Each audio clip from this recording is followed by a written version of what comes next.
Monsieur le Président, Senhor Presidente, senhoras e senhores deputados, um dos espíritos mais corajosos da nossa época, Andrei Sakharov, um homem tão admirado por este Parlamento, sempre falou da sua convicção, da sua crença inabalável na força escondida do espírito humano. Nos últimos 6 meses, os europeus deram prova de toda essa força. Assistimos a isso com os cuidadores que nas casas de repouso se ocuparam dos idosos, das pessoas doentes, com médicos e enfermeiros que se tornaram membros da família para os doentes que chegavam ao fim da sua vida. E com todos os trabalhadores na primeira linha que, dia e noite, semana após semana, correram riscos, todos nós. A sua empatia, a sua coragem e o seu sentido de dever inspiram-nos. Eu gostaria de começar este discurso prestando-lhes homenagem.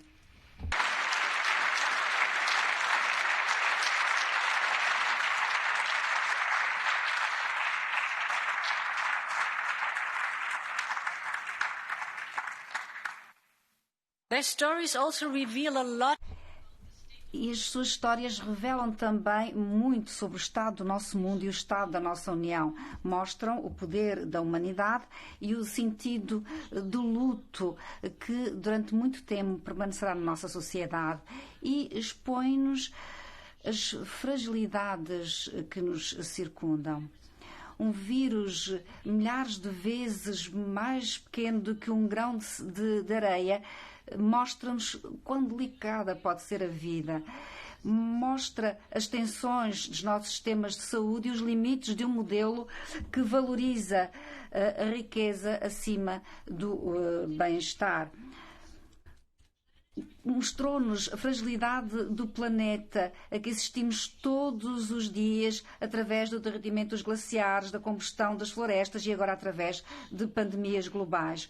Alterou a forma como nos comportamos e comunicamos, afastando-nos uns dos outros e colocando máscaras nos nossos rostos.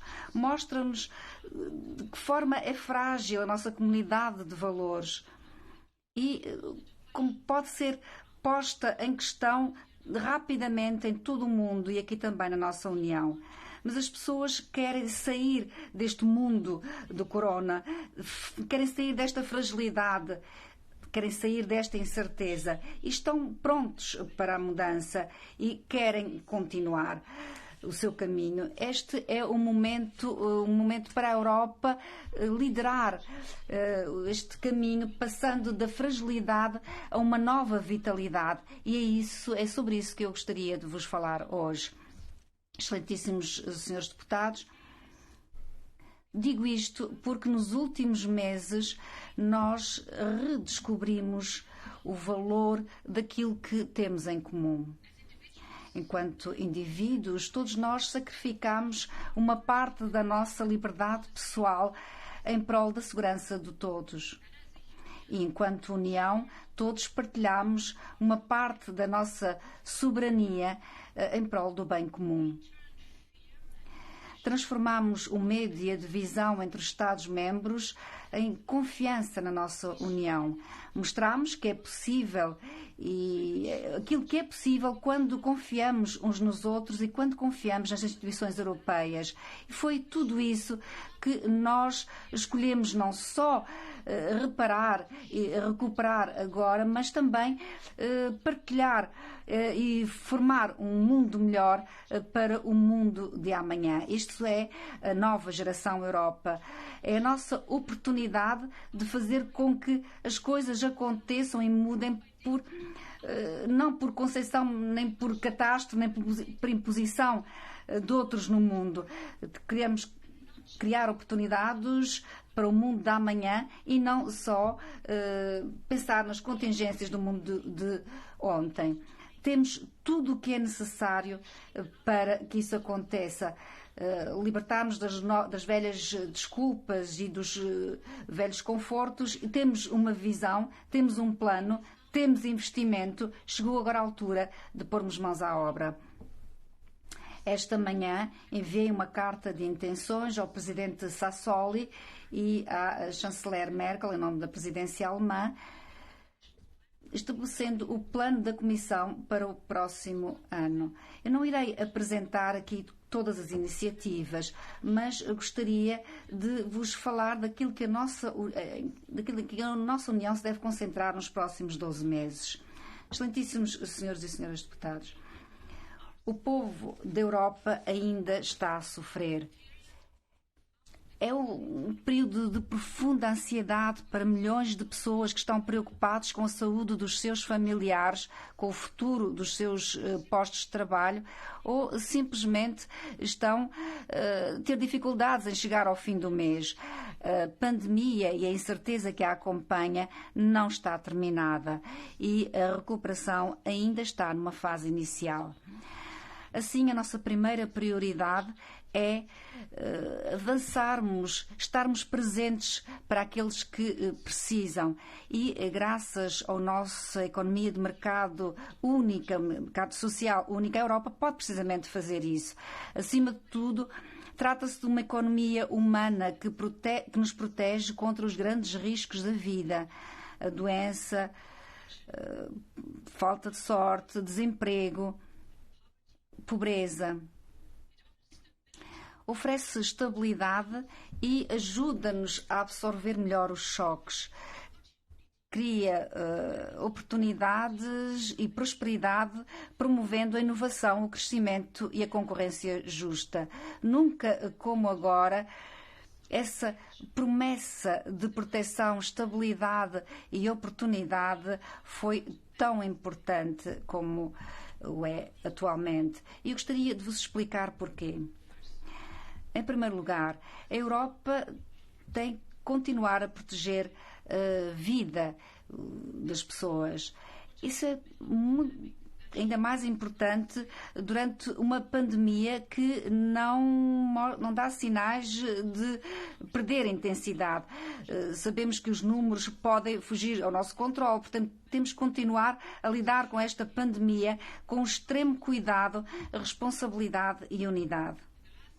Nos últimos 6 meses, os nossos sistemas de saúde e os nossos trabalhadores fizeram milagres. Todos os países trabalharam de forma a fazer o melhor possível em prol dos seus cidadãos, e a Europa fez mais junto do que alguma vez tinha acontecido quando os Estados-membros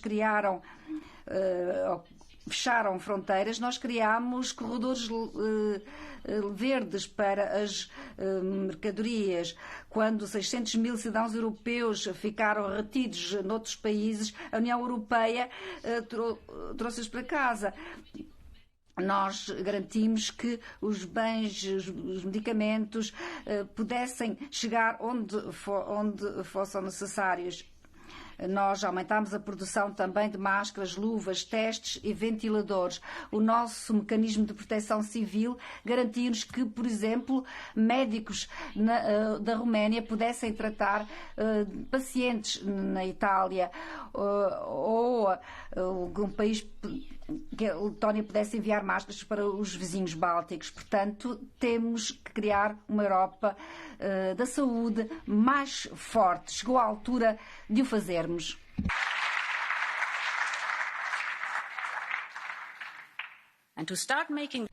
E para que isto se torne realidade, precisamos de retirar as primeiras lições desta crise de saúde.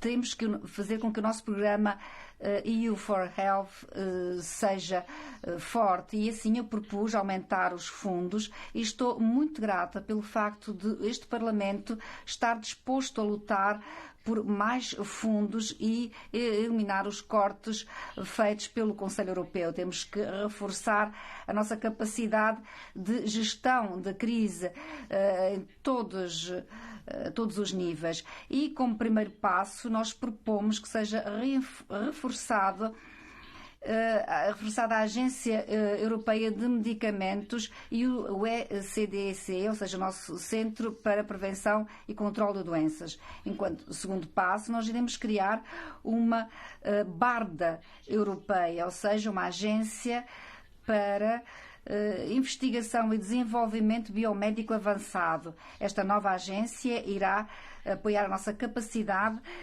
e rapidez de responder às ameaças transfronteiras com estratégicas, com programas estratégicos para, por exemplo, eliminar a dependência da cadeia de abastecimento de certos produtos farmacêuticos. E como terceiro passo, é importantíssimo esclarecermos a questão das competências de saúde.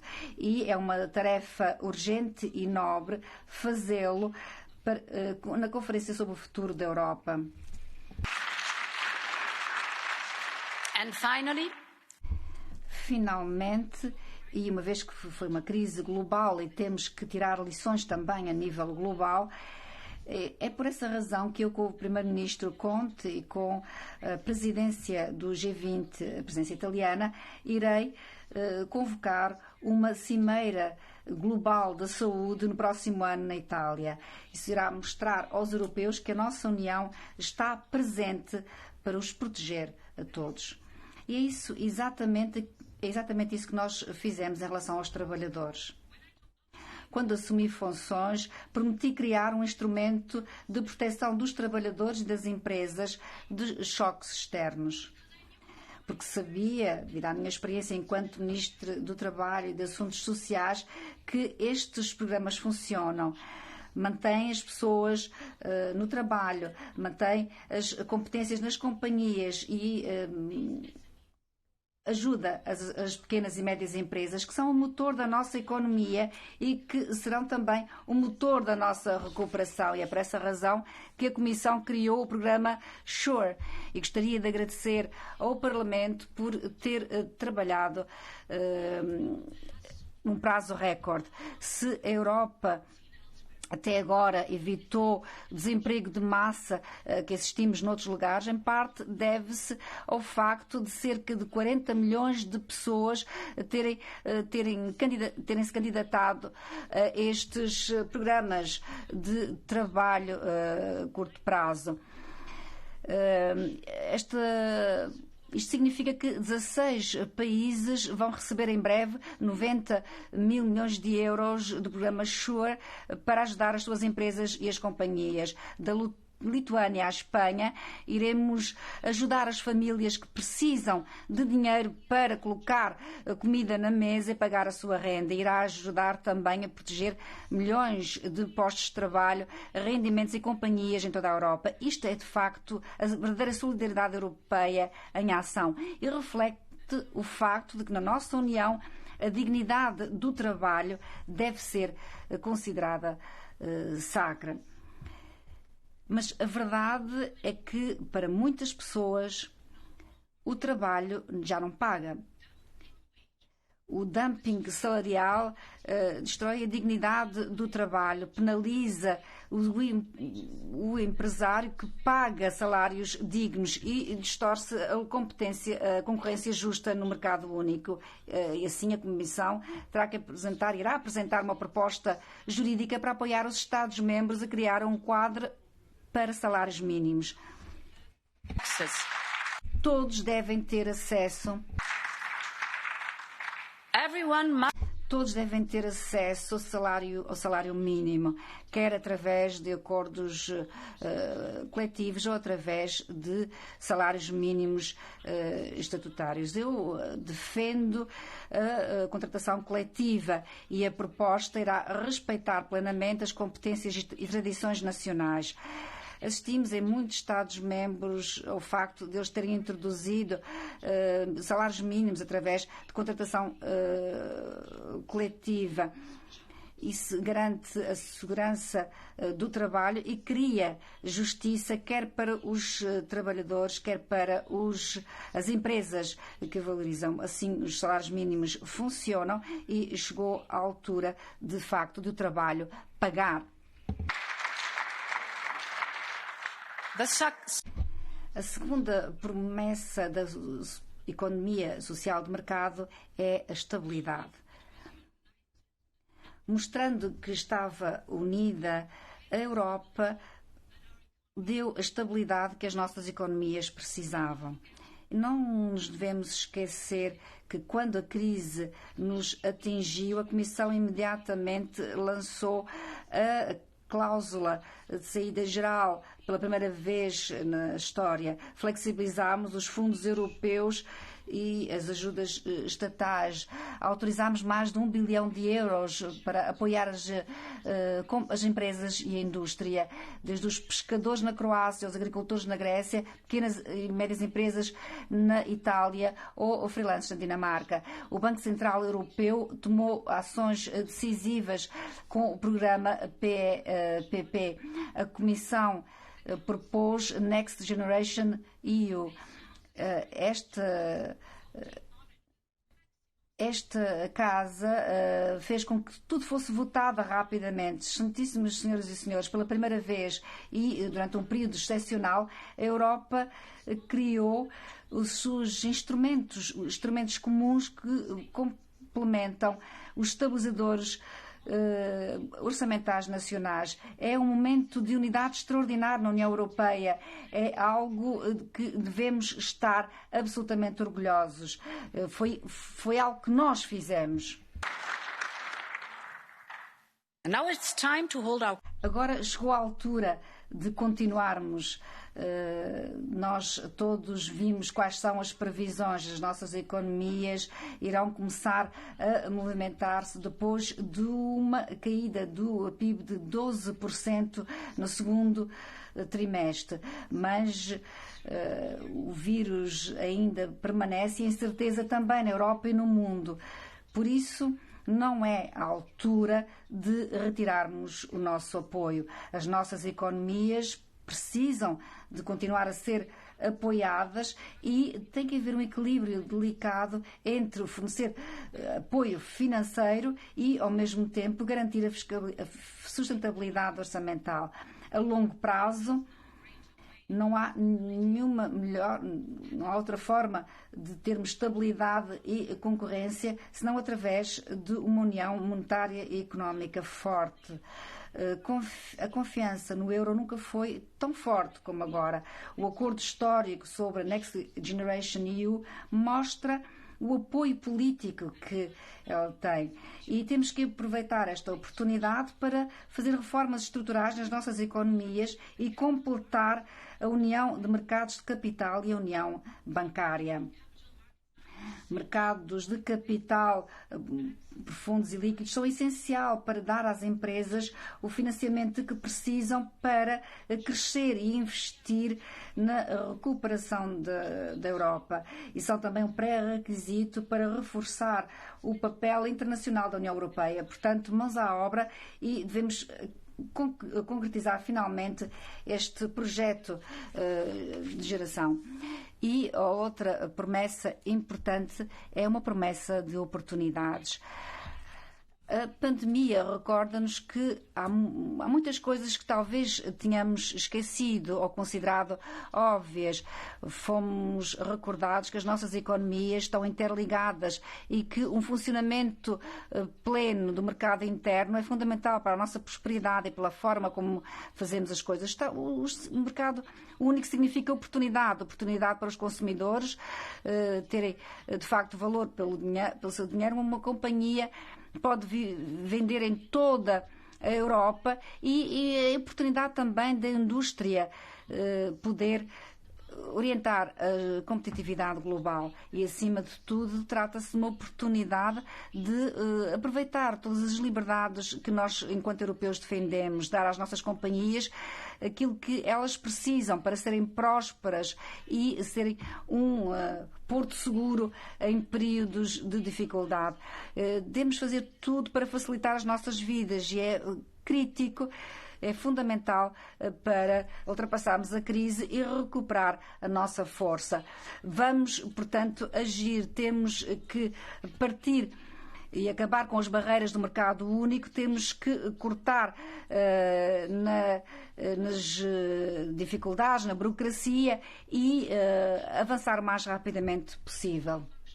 Temos que ter uma zona Schengen livre completamente. Iremos trabalhar nesse sentido com o Parlamento, com os Estados-membros, para que isso seja um ponto fundamental, prioritário da nossa agenda. Iremos propor uma nova estratégia para o futuro de Schengen.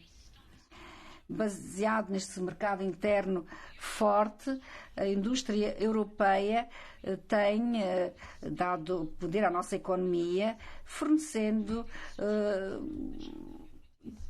ou ajudando os nossos cidadãos. Nós apresentamos uma nova estratégia industrial em março. Garantindo assim que a indústria pode estar na dianteira desta transição digital e ecológica. Os últimos 6 meses apenas aceleraram essa transformação.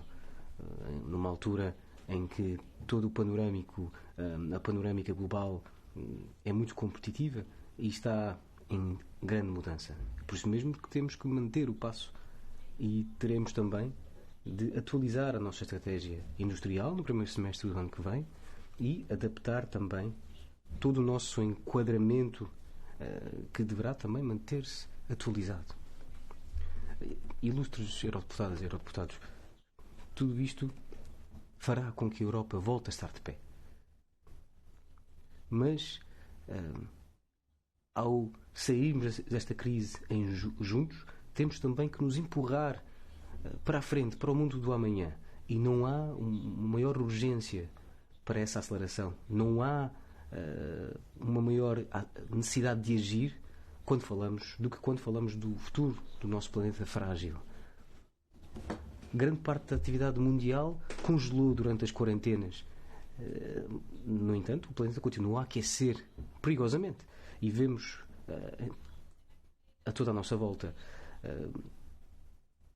casas que tiveram de ser evacuadas devido ao colapso de glaciares em Mont Blanc, fogos no Oregon, colheitas destruídas na Roménia por secas, as mais graves de há várias décadas. Mas também vimos a natureza voltar às nossas vidas. E nós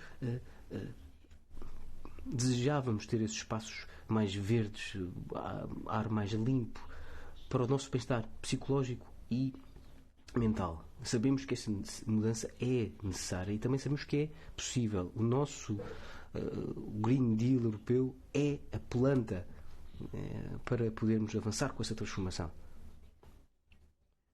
No seu cerne, a nossa missão é sermos o primeiro continente neutral em termos climáticos até 2050.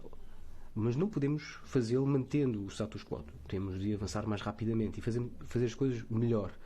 Nós analisámos aprofundadamente todos os setores para ver quão rápido poderíamos avançar e como fazê-lo de uma maneira responsável, mas também assente nos factos. Nós tivemos uma consulta pública muito abrangente, levámos a cabo também uma avaliação de impacto muito aprofundada e nesta base a Comissão Europeia propõe aumentar os objetivos para a redução de emissões até 2030 pelo menos 55%. Reduzir para 55%. Eu reconheço que este aumento de uma redução das emissões de 40% para 55% para muitos é muito e para outros não chega.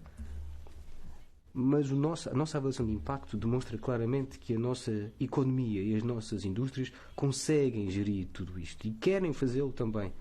Ainda ontem, 170 investidores e empresários das PMEs para algumas de PMEs e de algumas maiores empresas do mundo interessaram-se e falaram comigo para ter um objetivo de pelo menos 55%.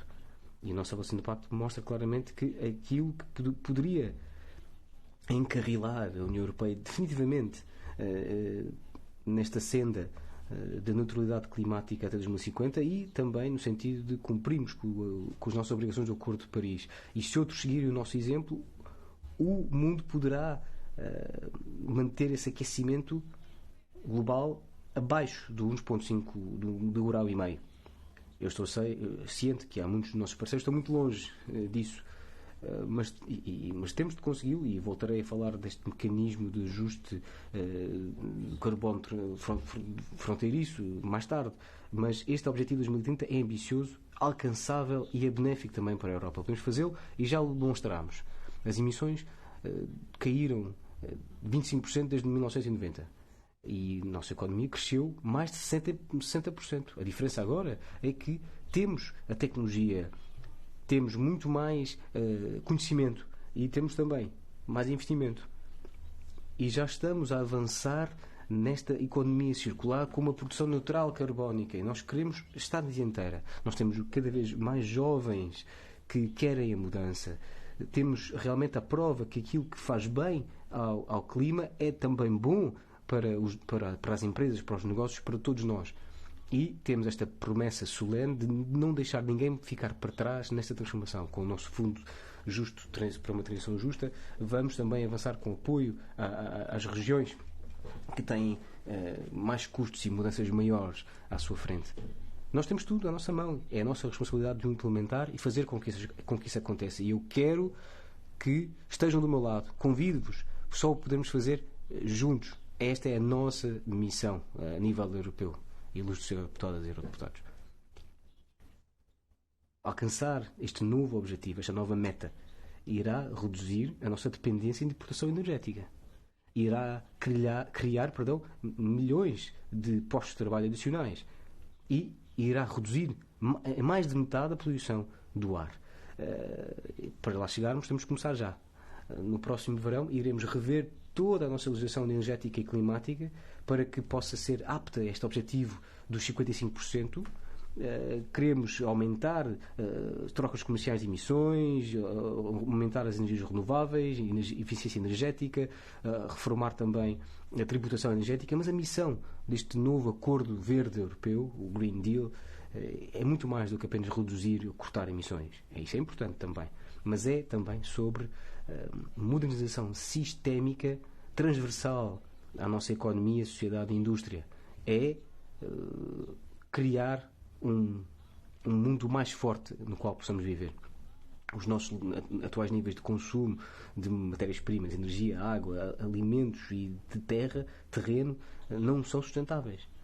Temos de mudar o modo como lidamos com a natureza, como produzimos, como consumimos, como vivemos, como trabalhamos, como comemos, como nos aquecemos, viajamos e nos deslocamos. Portanto, iremos abordar tudo, desde os químicos nocivos à deforestação e à poluição. Isto aqui é um plano para uma recuperação verdadeira, é um investimento para a Europa. E é aqui que este Next Generation UE irá fazer realmente uma grande diferença. Bem, em primeiro lugar, 37% deste Next Generation será afetado diretamente aos nossos objetivos do pacote verde europeu, do Green Deal. E eu garanto também que isto vai elevar o financiamento ecológico, dito verde, para outro nível. Nós somos líderes mundiais aqui. Nós estamos a liderar também no desenvolvimento de um fundo ou de obrigações verdes UE. E posso dizer-vos já hoje que vamos criar um objetivo de 30% do Next Generation, que 30% de 750 mil milhões de euros que vão ser alavancados ou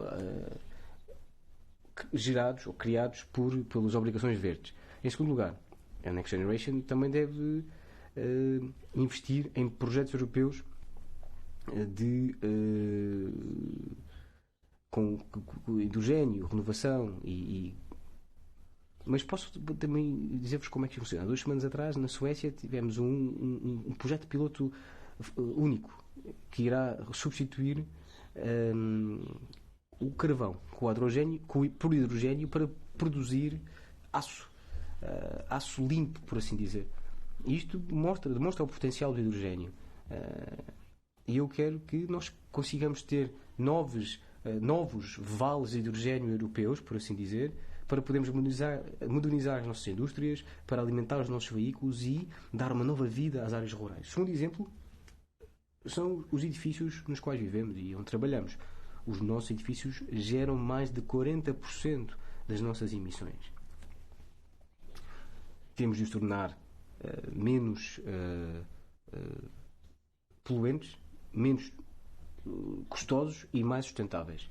Nós sabemos que o setor da construção até pode mesmo ser transformado de uma fonte de carvão para um sumidor carbono, se utilizarmos materiais biológicos, por exemplo, como a madeira e tecnologias inteligentes como a inteligência artificial. Portanto, eu quero que a Next Generation UE desencadeie uma onda de renovação europeia. Mas não é apenas um projeto económico e ambiental. Tem de ser também um novo projeto cultural para a Europa. Todos os movimentos têm o seu próprio visual, a sua própria dinâmica. Nós precisamos de atribuir essa estética específica, única, para que possamos ter estilo com sustentabilidade. E é por isso mesmo que iremos criar uma nova Bauhaus europeia, um espaço de cocriação onde os arquitetos, artistas, estudantes, engenheiros, designers possam trabalhar em conjunto para que isto possa ser uma realidade. Isto é a Next Generation UE. Isto é moldar o mundo no qual queremos viver. Um mundo servido por uma economia que corta nas emissões, aumenta a competitividade, reduz a pobreza energética, cria postos de trabalho merecedores, dignos e melhora a nossa qualidade de vida. Um mundo que utiliza tecnologias digitais para criar uma sociedade mais sã e mais ecológica. Isto só pode ser alcançado se fizermos em conjunto. Insisto que os planos de recuperação não nos tiram apenas da crise, mas empurram-nos também para o amanhã, para o mundo do amanhã. Ilustres eurodeputadas e eurodeputados, imaginemos por um momento que esta pandemia aconteceu sem o digital. Quarentenas, completamente isolados da nossa família e da sociedade, cortados do mundo de trabalho, enormes problemas de abastecimentos. Deve ter sido assim, mais ou menos, há cerca de 100 anos, quando teve lugar a última grande pandemia. 100 anos depois, a tecnologia moderna permite, no meio de uma grave pandemia, termos jovens a aprender em casa, à distância, milhões de pessoas em casa que trabalham também a partir de casa, permitiu às empresas continuar a manter os seus produtos, a sua produção ativa e distribuir os seus produtos e permitiu também encurtar distâncias entre os cidadãos. Nós, em poucas semanas, tivemos mais inovação digital e transformação do que em muitos anos. Mas estamos aqui a chegar a um limite daquilo que o analógico ainda nos permite fazer. E, portanto, esta aceleração digital começou apenas agora. A próxima década tem de se tornar a década digital da Europa. Precisamos, para isso, de um plano conjunto para esta Europa digital com metas claramente definidas até 2030. Objetivos na área da conectividade, das competências digitais e da administração pública e muitos outros também. Precisamos de princípios claros, igualmente. O direito à nossa esfera privada, o direito ao acesso, liberdade de expressão, circulação livre de dados e segurança cibernética. Para alcançarmos tudo isto, a Europa tem de estar já a liderar. Senão, terá de seguir durante muito tempo outros que irão determinar os padrões, o caminho a seguir por nós. E por isso é que temos de ser rápidos. Há aqui 3 áreas que eu, na minha opinião, acho que nas quais nos devemos concentrar. Em primeiro lugar, os dados. Falamos de dados personalizados, dados das empresas para o consumidor. Aqui a Europa foi muito lenta e está agora a ter que copiar os outros.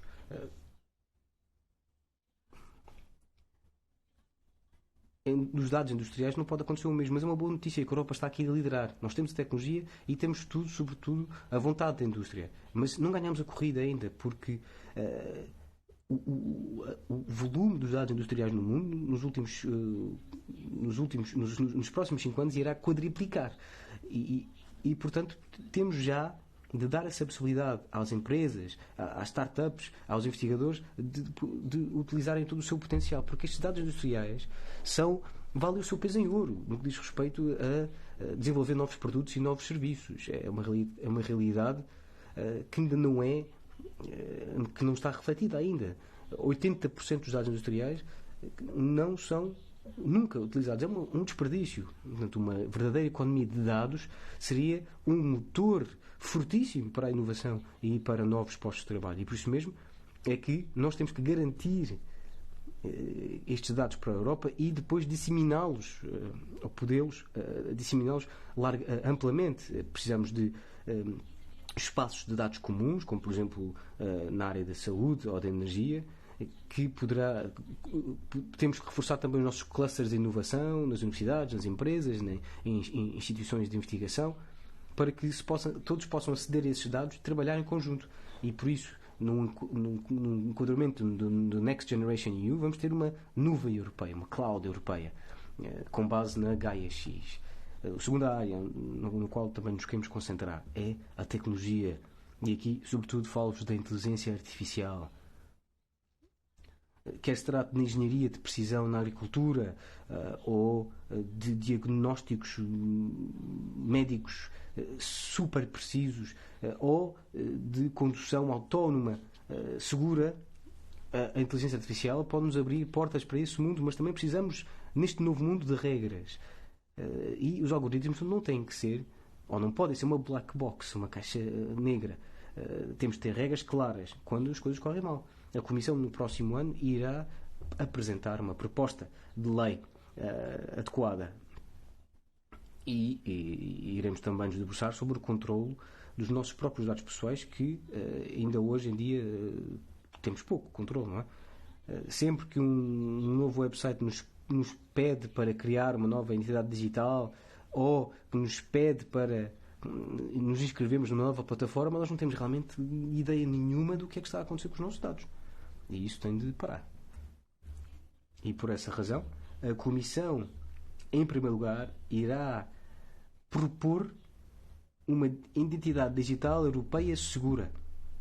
Uma que os cidadãos e cidadãs possam confiar e possam fazer tudo com ela. Pagar os impostos e alugar um veículo, por exemplo. Uma tecnologia que nós próprios possamos controlar. Quais são os dados que podem ser partilhados e como é que serão utilizados. Este é o nosso entendimento, a leitura que fazemos de uma tecnologia centrada, virada para a pessoa, para o ser humano. O terceiro ponto, infraestrutura. As ligações dos dados têm que acompanhar o desenvolvimento vertiginoso dos tempos.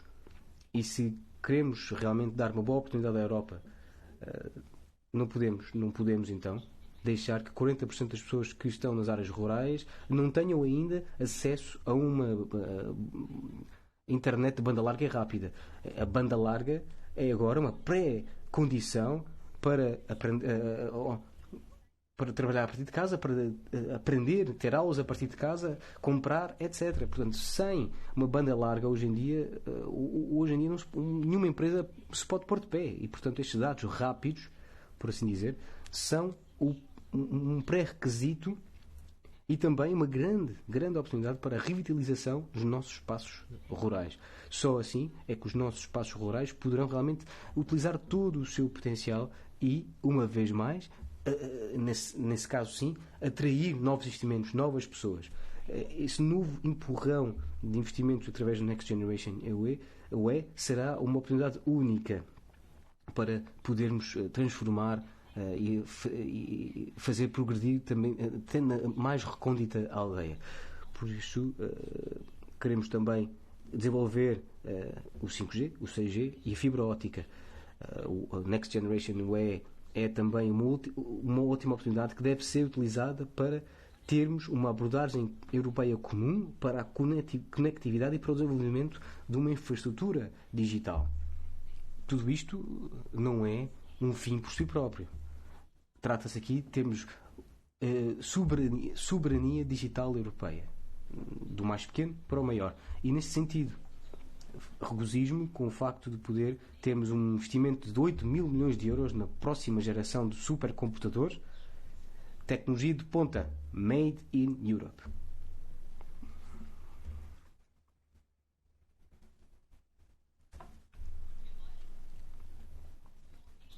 E queremos que esta indústria europeia possa desenvolver o seu próprio microprocessador da última geração, que nos permita utilizar todos estes volumes de dados de maneira mais eficiente do ponto de vista energético, mas também de maneira mais segura. E tudo isto pertence à década digital. Ilustres eurodeputadas e eurodeputados, se pusermos o pé no acelerador agora, temos que também ter outros aspectos em conta. Temos que ter mais controle sobre o nosso futuro. Nós temos tudo para o fazer. Tudo aquilo que precisamos para tornar isto uma realidade. O setor privado está ansiosamente à espera por um plano que existe agora, e nunca tivemos um melhor momento na história do que agora para investir em empresas de tecnologia de Sófia a Lisboa, de Katowice a tantas outras cidades, para termos novos clusters. Nós temos as pessoas, nós temos as ideias, nós temos a força de investimento para sermos uma União Europeia ainda com mais sucesso. E por isso mesmo é que vamos investir 20% do Next Generation UE no digital. E queremos assim trilhar um caminho europeu numa era digital, baseado nos nossos valores, nas nossas forças e nas nossas ambições globais. Members? Senhoras e senhores deputados, a Europa pretende que esta transição, digamos que seja utilizada para construir um mundo no qual queremos viver. E, claro, é um mundo que extravasa as nossas fronteiras. A pandemia mostrou ao mesmo tempo que o sistema global é frágil e que a cooperação para lidar com desafios coletivos é muitíssimo importante. E perante esta crise, algumas regiões do mundo optaram por algum isolamento. Outras quiseram ativamente destabilizar o sistema. A Europa optou por estender a mão. Nós temos uma liderança que não defende uma autopropaganda. Não. Não é a Europa primeiro. Nós queremos ser aquele continente que primeiro responde a um apelo assim que ele aparece. E nesta pandemia, os aviões europeus entregaram milhares de toneladas de equipamento de proteção. Somália ao Afeganistão, do Sudão à Venezuela. Mas só quando todos estiverem seguros é que poderemos considerar-nos seguros, de facto. Mas precisamos de conseguir uma vacina, chegar a uma vacina acessível, segura, que é uma grande promessa. No início da pandemia havia uma falta de financiamento, não havia propriamente um enquadramento global para uma vacina para a Covid-19.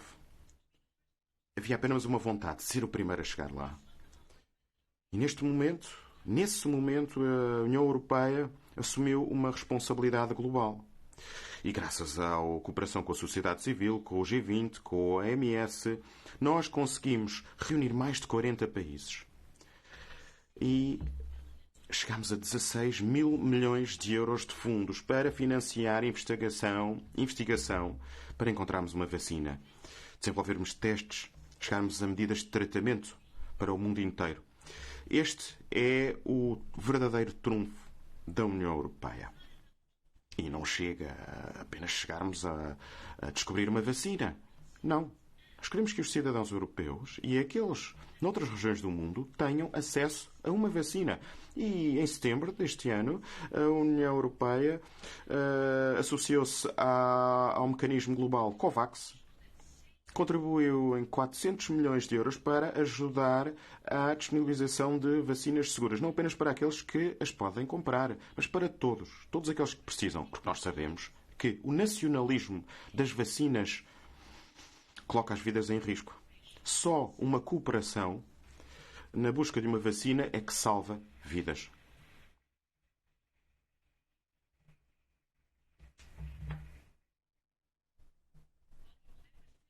Senhoras e senhores, nós acreditamos na força e no valor da cooperação na escala internacional e, graças a uma União, umas Nações Unidas fortes, é que conseguimos soluções a longo prazo para crises como a Líbia e a Síria.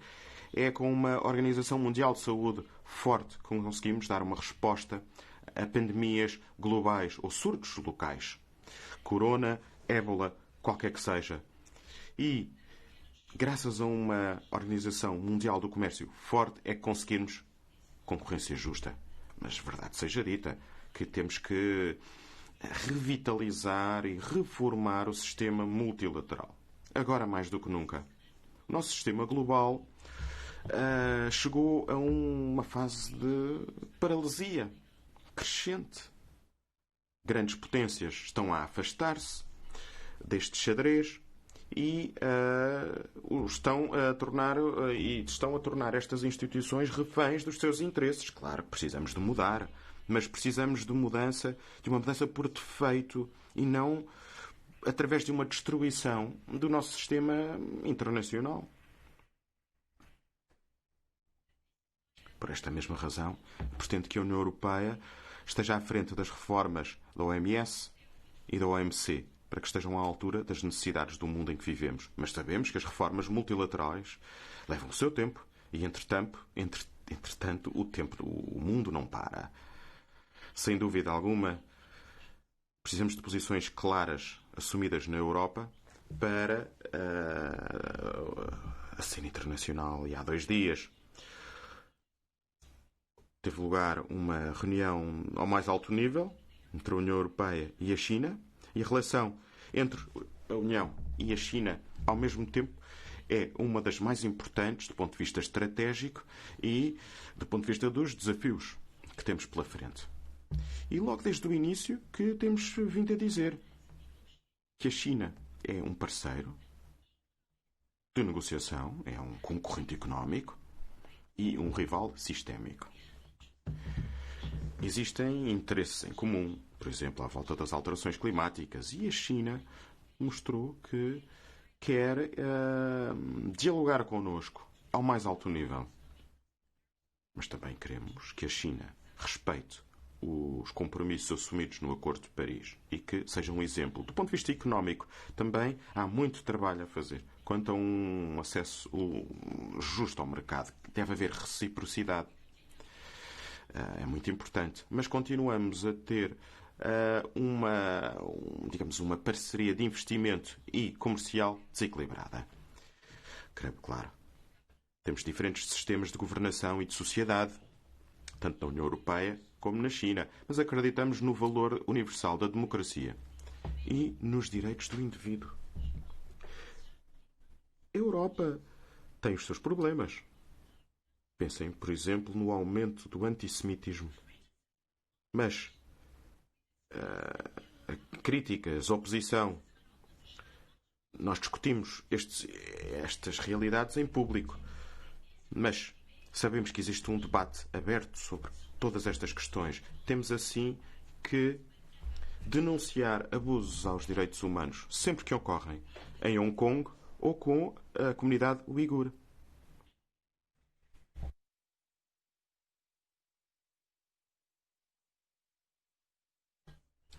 Mas qual é o travão que existe? Por que razão é que meras declarações da União Europeia sobre valores europeus são diluídas, adiadas, ficam reféns de outras questões? Quando os Estados-membros dizem que a Europa age de forma demasiado lenta, a resposta que eu dou é: sejam corajosos e passem a uma votação por maioria qualificada. Pelo menos do ponto de vista da implementação de sanções e do respeito pelos direitos humanos.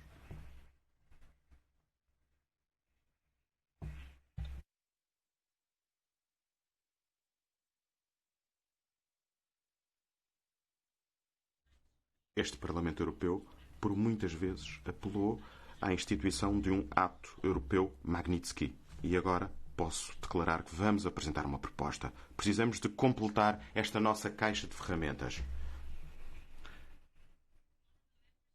Senhoras e senhores deputados, em Hong Kong, Moscovo ou Minsk, a Europa precisa de uma posição clara e firme. E que fique claro: a União Europeia está ao lado do povo bielorrusso.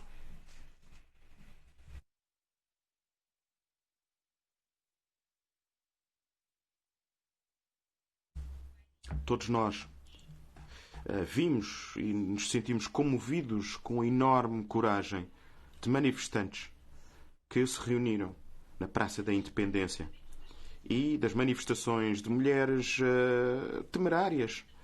Estas eleições mais recentes mostraram que as pessoas não têm medo.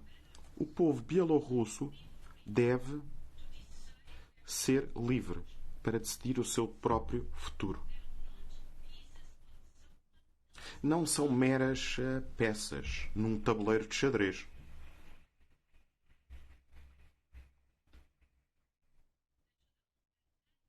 E em resposta àqueles que defendem laços mais fortes com a Rússia, a resposta que eu dou é que o envenenamento de Alexei Navalny com este agente químico avançado não foi um acontecimento pontual. Já ouvimos o que é que aconteceu na Geórgia, na Ucrânia, na Síria, em Salisbury e nas interferências em eleições nos 4 cantos do mundo. E este padrão não está a mudar. E não se prevêem mudanças nesta tendência. Quanto à Turquia, é e sempre foi um vizinho importante. Embora haja uma aproximação geográfica, a distância real entre nós tem vindo a aumentar. Sim, sabemos que a Turquia está numa região conturbada, é um país que está a acolher milhões de refugiados, o apoio financeiro é considerável, mas nada justifica tentativas de intimidação aos seus vizinhos.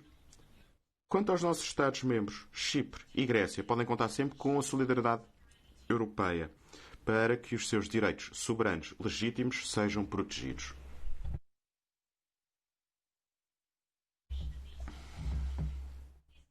A redução da escalada no Mediterrâneo Oriental é do interesse de todos nós. E o regresso de embarcações exploratórias aos portos turcos nos últimos dias é um passo positivo, é fundamental para termos um maior espaço de diálogo.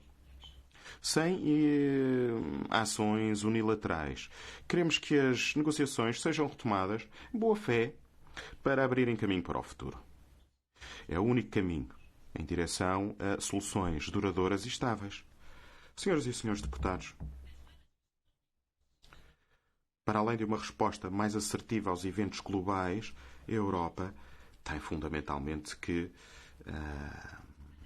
aprofundar e melhorar as suas parcerias com os seus amigos e aliados. Começa com uma revitalização das parcerias mais antigas.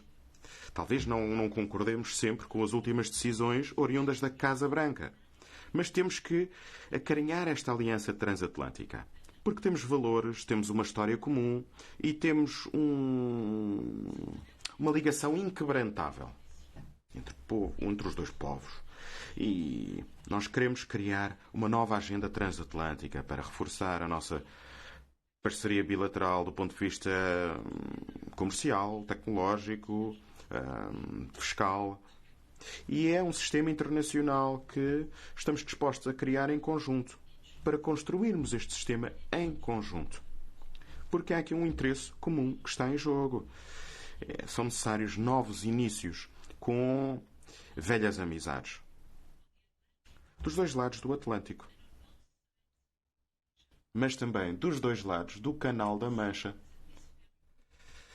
Nesta sala, aquilo que eu assisti quando nos despedimos, quando cantámos Auld Lang Syne,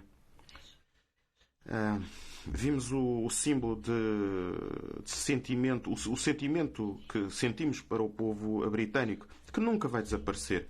Mas o tempo passa e a altura de chegarmos a um acordo vai-se tornando cada vez mais longínqua. As negociações são sempre fáceis, já estamos habituados. E precisamos de Michel Barnier para ser o nosso homem do leme. Mas o ritmo deixou muito a desejar e temos pouco tempo à nossa frente. E agora, mais do que nunca, o Parlamento Europeu vai ser a primeira instituição a saber e a última a ter a palavra final. E o Parlamento será sempre atualizado. Tal como o fizemos quando da negociação do acordo de retirada. Este acordo levou 3 anos a ser negociado. E trabalhamos sempre. Analisámos cada linha, cada palavra. E conseguimos. Foi um êxito. Conseguimos que os direitos dos cidadãos, os interesses financeiros, a integração do mercado interno e, mais importante ainda, o acordo de Sexta-feira Santa fossem respeitados. E a União Europeia e o Reino Unido concordaram em conjunto que esta era a única forma de chegarmos à paz na ilha da Irlanda. E nunca vamos dar um passo atrás. Este acordo foi ratificado tanto pelo Parlamento Europeu como pela Câmara dos Comuns. Não pode ser alterado de forma unilateral, não pode ser ignorado. É uma questão jurídica, é uma questão de boa-fé e de confiança que está aqui em jogo.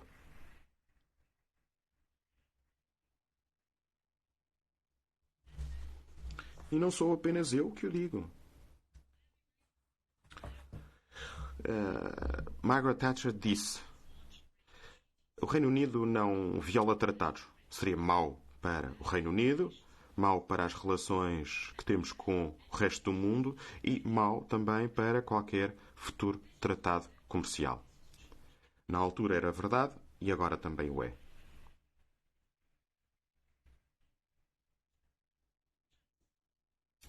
A confiança é a fundação de qualquer parceria forte e a Europa estará sempre pronta para consolidar parcerias fortes e estas parcerias também viram-se para os Balcãs Ocidentais. Nos próximos 6 meses vamos passar por uma fase histórica, com negociações de adesão com a Albânia e a Macedónia do Norte. De facto, o futuro de toda esta região depende da União Europeia. Temos uma história em comum, temos um destino comum. Os Balcãs Ocidentais fazem parte da Europa. Não são apenas uma escala a caminho da Estrada da Seda. Não. Nós queremos um pacote de recuperação económica para os Balcãs Ocidentais, que aposte em iniciativas regionais. E é válido também para os países da parceria oriental e da vizinhança meridional também da União Europeia, para darmos uma nova lufada de ar fresco económica e criar postos de trabalho. Quando eu assumi funções, eu desloquei-me primeiro às instalações da União Africana. Foi uma escolha natural da minha parte. Porque não somos apenas vizinhos, mas também somos parceiros naturais. 3 meses mais tarde, eu e todo o colégio de comissários decidimos definir um conjunto de estratégias viradas para a África. É uma parceria entre iguais. Temos as mesmas oportunidades, as mesmas responsabilidades e a África vai ser um parceiro-chave na construção daquele mundo onde nós queremos viver, quer do ponto de vista comercial, climático ou digital. Senhoras e senhores deputados, continuamos a acreditar num comércio justo e aberto no mundo. Não como um fim, mas como um vetor a favor dos nossos valores e dos nossos padrões, das nossas normas. Por exemplo, estamos aqui a falar de 600 mil postos de trabalho na Europa que estão associados ao comércio com o Japão. E no Vietnã também há aqui uma realidade muito importante. Vamos recorrer à nossa força diplomática e à nossa força económica para chegarmos a acordos que façam a diferença. Por exemplo, para áreas protegidas marítimas na Antártida. Vai ser um dos principais atos, umas principais propostas do ponto de vista da proteção ambiental na história. Também quanto à ética digital e ao combate à desflorestação.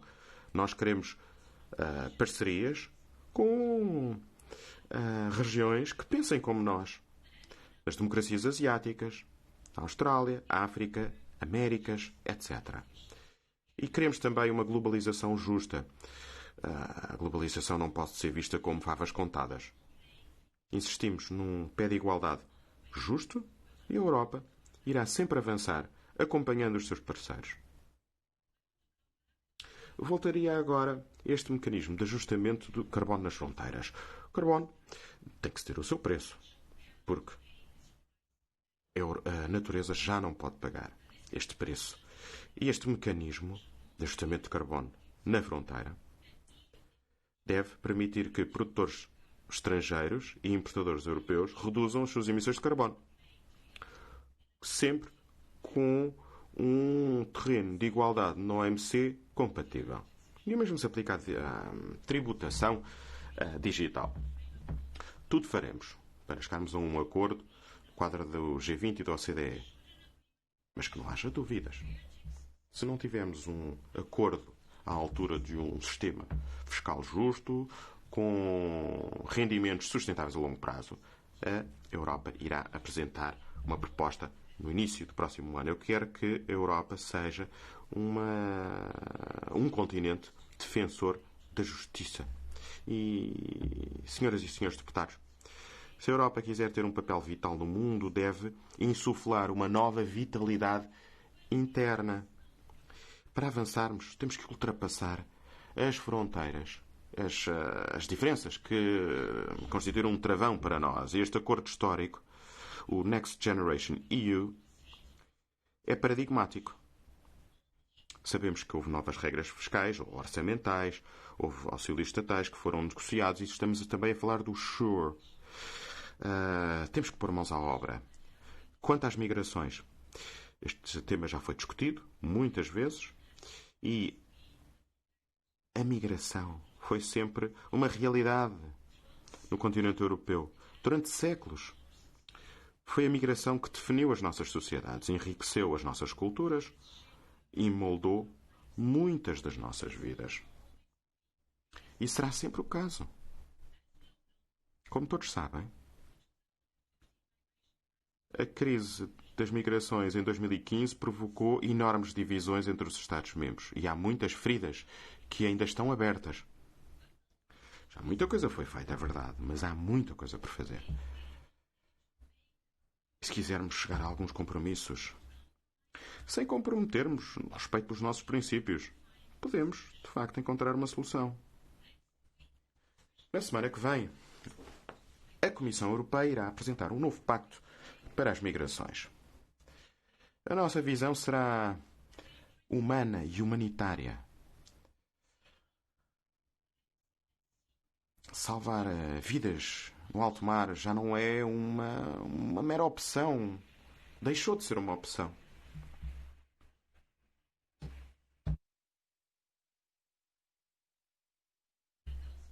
E aqueles países que respeitam as suas obrigações morais e jurídicas ou que estão mais expostos do que outros precisam de contar com a solidariedade de toda a União Europeia. Vamos estabelecer uma ligação mais clara entre asilo e retorno, ou regresso. Queremos uma separação muito clara entre aqueles que podem permanecer na União Europeia e aqueles que não. Tudo faremos para combater os traficantes. Queremos reforçar as fronteiras externas. Reforçar também as parcerias externas, criando vias jurídicas seguras. Assim, aqueles que têm o direito de permanecer na União Europeia devem integrar-se e devem sentir-se bem-vindos. Têm um futuro a crescer, a criar, com qualificações, energia, talento. Eu estou a pensar, por exemplo, num jovem refugiado sírio, Suad, que chegou à Europa, queria ser médico. Ao fim de 3 anos, recebeu uma bolsa de Royal College of Surgeons, da Irlanda. Eu estou a pensar noutros médicos refugiados somalis, líbios, que, assim que a pandemia chegou à França, começaram a pôr mãos à obra. E eu falei-vos de Mouass, com quem eu falei. Mouass está a estudar Física, hoje, na Europa. Senhoras e senhores deputados, se nós pensarmos naquilo que estas pessoas tiveram que passar, aquilo que fizeram, conseguiram, então temos que conseguir gerir esta questão da migração em conjunto. O que aconteceu em Mória, no campo de Mória, é um exemplo doloroso. A Europa precisa de agir em conjunto. Todos têm que assumir as suas responsabilidades. E a Comissão irá seguir este exemplo. A Comissão está agora a elaborar um plano para uma iniciativa piloto conjunta com as autoridades gregas para um novo campo em Lesvos, para acelerar os procedimentos de regresso de asilo, melhorando também as condições para os refugiados. Mas que uma coisa fique clara: se nós reforçarmos a nossa posição, eu espero que todos os Estados-membros o façam também. A migração é um desafio europeu e toda a Europa deve fazer a sua parte.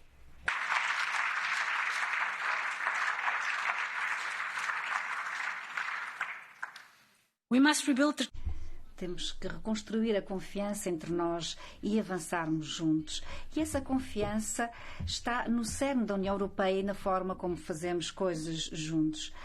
Está ancorado nos nossos valores, valores que nos fundam nas nossas democracias, nossa comunidade de valor, como Walter Holstein costumava dizer.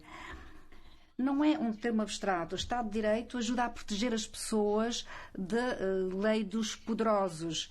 É o garante das nossas liberdades mais básicas. Permite-nos dar a nossa opinião e sermos informados por uma imprensa livre. Antes do final do mês, a Comissão irá adotar o primeiro relatório anual sobre o Estado de Direito, que abrange todos os Estados-membros. É um instrumento de prevenção para detectarmos antecipadamente os problemas e encontrarmos soluções. Eu quero que isto seja um ponto de partida para a Comissão, Parlamento e Estados-membros, para garantirmos que, de facto, não se volta para trás. A Comissão atribui a máxima importância ao Estado de Direito.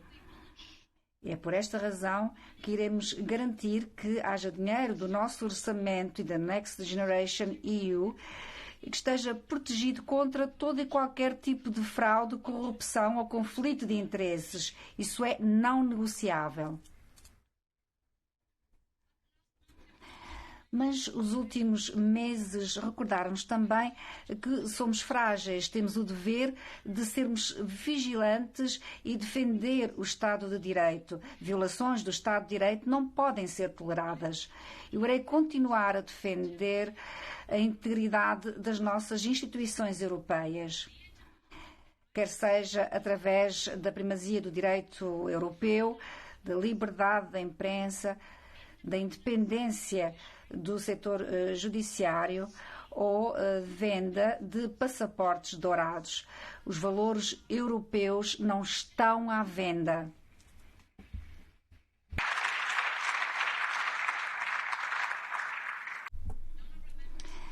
Excelentíssimos senhores e senhores deputados, estes valores são mais importantes do que nunca. E digo isso porque, quando penso no Estado da União,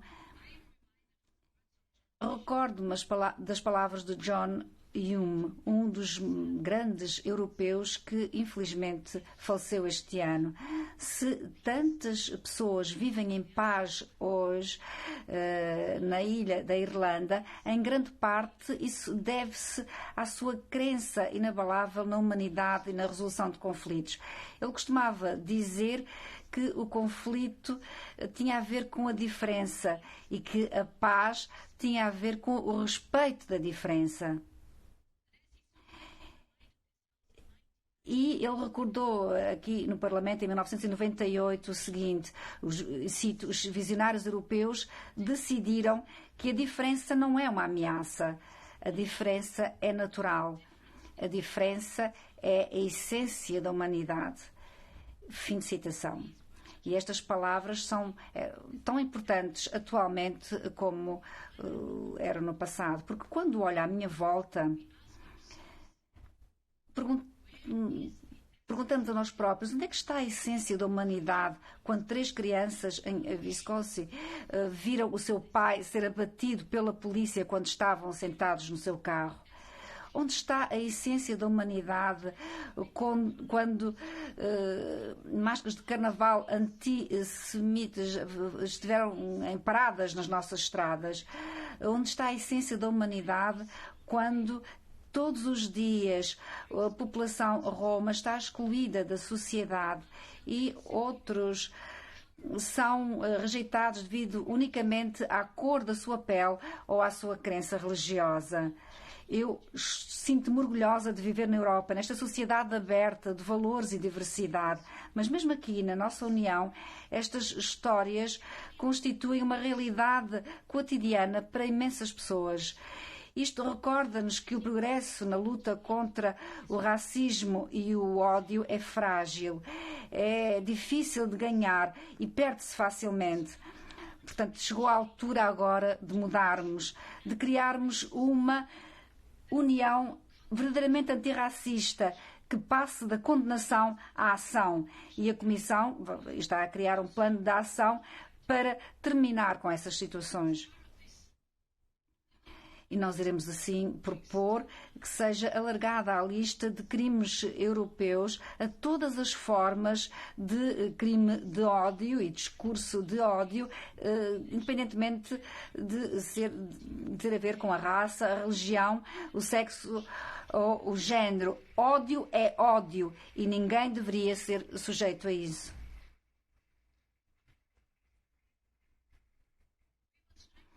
Iremos reforçar as nossas leis sobre igualdade racial onde há lacunas. Iremos utilizar o nosso orçamento para lutar contra a discriminação em áreas como o emprego, a habitação ou os cuidados de saúde. Iremos reforçar a nossa implementação, porque nesta União a luta contra o racismo não poderá ser uma opção. Iremos melhorar a educação e o conhecimento sobre as causas históricas e culturais do racismo. Iremos lutar contra os preconceitos que existem nas pessoas, nas instituições e até mesmo nos algoritmos. Iremos nomear um coordenador, pela primeira vez um coordenador antirracismo da Comissão, para que este seja um ponto primordial da nossa agenda, para podermos trabalhar diretamente com as pessoas, com a sociedade civil e com as instituições. Excelentíssimos senhores deputados, eu não irei descansar enquanto não houver uma união de igualdade, uma união onde se possa ser o que se quiser ser e amar quem se quiser amar, sem medo de ser recriminado ou discriminado.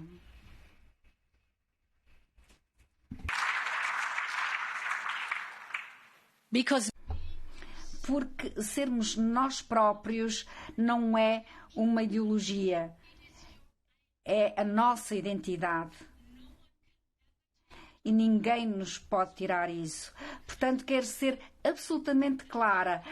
Zonas sem LGBTIs são zonas livres de humanidade e não têm lugar na nossa União.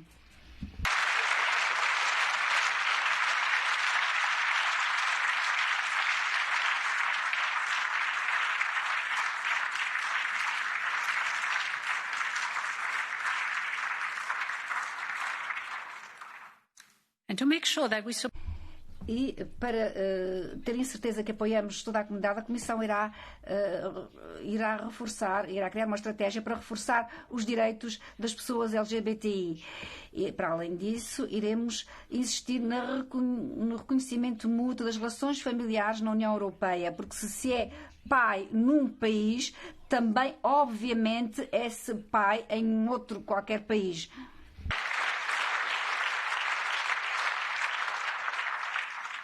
Mesdames et messieurs, Senhoras e senhores deputados, é este o mundo em que nós queremos viver, um mundo em que estamos unidos na diversidade e na diversidade, onde trabalhamos em conjunto para ultrapassar as nossas diferenças e onde nos apoiamos mutuamente nos momentos difíceis. Um mundo mais forte, mais respeitoso e mais são de amanhã que nós construímos hoje com os nossos e para os nossos filhos. Mas enquanto tentamos ensinar a vida aos nossos filhos, os nossos filhos ensinam-nos o que é a vida. Este ano mostrou-nos que isso é de facto real. Podemos falar de milhões de jovens que pedem, exigem uma mudança para um planeta mais são, ou centenas de milhares de magníficos arco-íris de solidariedade que foram afixados nas janelas de toda a nossa Europa pelas nossas crianças. Mas há uma imagem que permanece na minha mente nestes últimos 6 meses.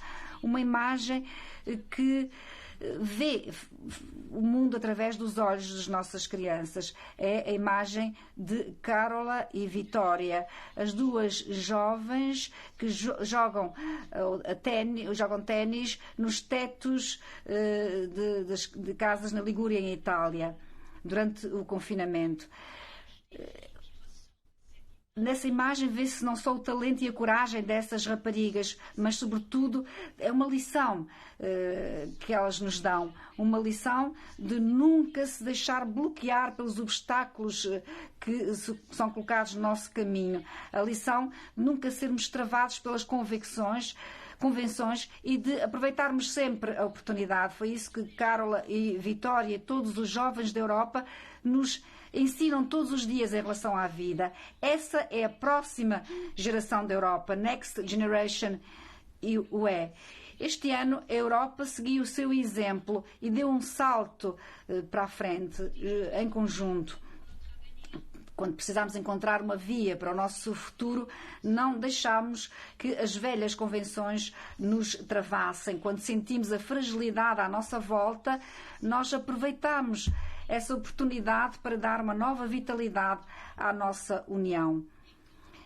E quando tivermos a escolha de avançar sozinhos, como no passado, nós utilizamos toda a força dos 27 para dar a esses 27 uma oportunidade de futuro. Nós mostramos que estamos juntos nesta história e que iremos sair daqui juntos. Senhoras e senhores deputados, o futuro será aquilo que nós fizermos dele e a Europa será aquilo que nós quisermos. Cessemos de rebaixar e trabalhemos em prol da sua construção, para que ela se torne forte e para podermos construir um mundo no qual queremos viver. Viva a Europa!